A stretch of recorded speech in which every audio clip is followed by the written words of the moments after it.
আসসালামু আলাইকুম নেহার প্যাচালবাসী, কেমন আছেন সবাই? অনেক দিন পর আপনাদের সাথে আবার প্যাচাল পাততে চলে আসলাম।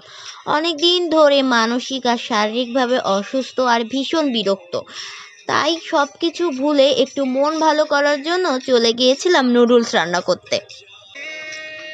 চলুন তাহলে নুডলস রান্না করতে করতে একটু গল্প করে নেই।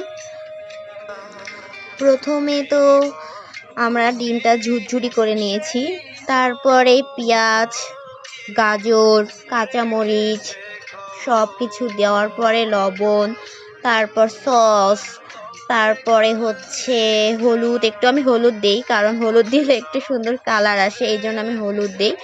তারপর একটু সস, স্বাদ মতো সব কিছু দিয়ে পানি দিয়ে দিয়েছি।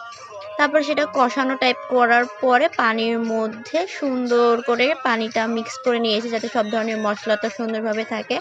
তারপর এখানে নুডলস দিয়ে দিয়েছি। নুডলস দেওয়ার পরে কিছুক্ষণ ওয়েট করার পরে আমাদের নুডলস রেডি। এবং নুডলস রেডি হয়ে গেছে। এখন একটু নাড়ানাড়ি করে যে ডিমটা আমরা ঝুরঝুরি করে রেখে দিয়েছিলাম, সেই ঝুরঝুরিটা দিয়ে দেব। ডিমের ঝুরঝুরি, আমি আসলে ডিমের ঝুরঝুরি বলি, এখন কে কোথায় কি বলে আসলে আমার জানা নেই, আমি যেটা জানি সেটাই বললাম। আর অনেক সাধারণভাবে নুডলসটা রান্না করছি, ভুল ত্রুটি হলে একটু ক্ষমা দৃষ্টিতে দেখবেন। এই তো সবাই ভালো থাকবেন, আল্লাহ হাফেজ।